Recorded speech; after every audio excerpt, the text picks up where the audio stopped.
Where does inspiration come from for the songs that we write? Well, the truth is, inspiration is all around us. And as songwriters, we need to have our antennas up so that we can capture phrases or little words that just spark something inside of us. And then we need to be good stewards to write that down or to record it on our phone so that we can go back to it later and work on it.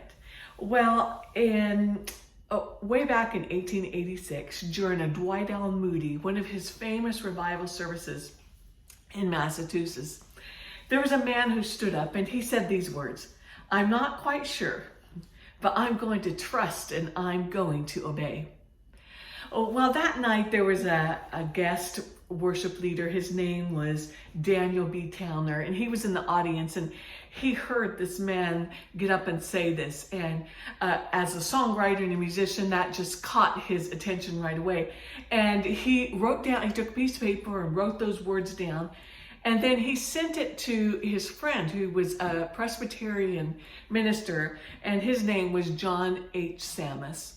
And when John opened the letter and read those words, the story goes that immediately he sat down and he wrote the lyrics to this famous hymn that we have sang for over 100 years, "Trust and obey, for there's no other way to be happy in Jesus but to trust and obey."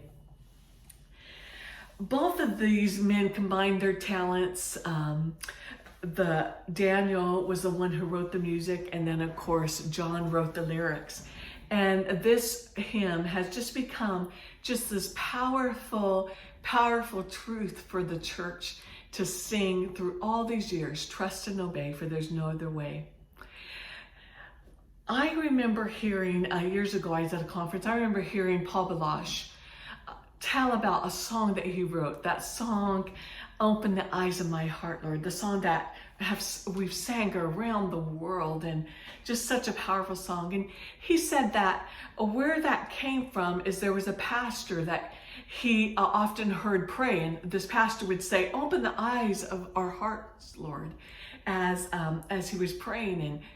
And so Paul, he took notice of that phrase, and he started on, during worship times, he would just start strumming on his guitar and just singing, "Open the eyes of my heart." And eventually that became the powerful song. And I'm sure he took lots of time to develop that and work on that phrase. But it's so powerful because this prayer of this pastor, now, because Paul, who was a songwriter, took time to develop that phrase and put it to music, and now it's a prayer that's on the lips of believers all around the world. We've sang, "Open the eyes of my heart, Lord, I want to see you."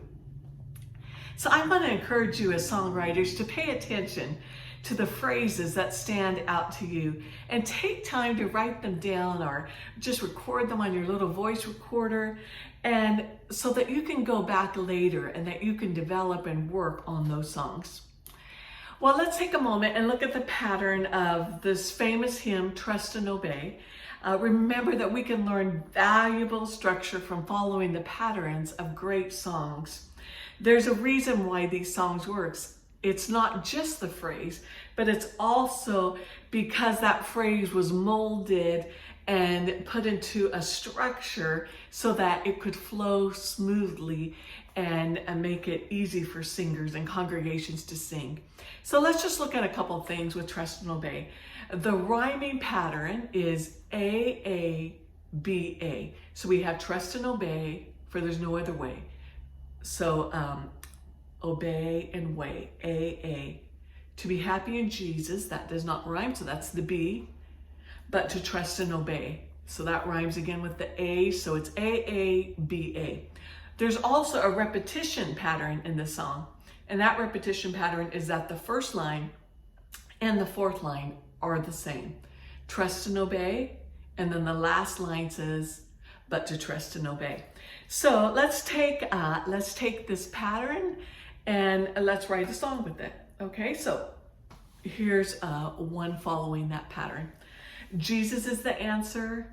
You need to look no further. Come surrender your life. because Jesus is the answer. Okay, so we have the same rhyming pattern, answer, further, him, which is the B, and then answer, which rhymes with the first two lines. So we have A, A, B, A. And then we also have the same repetition pattern. So we have the same words on the first line as we do on the last line. Jesus is the answer, and then on the last line, because Jesus is the answer.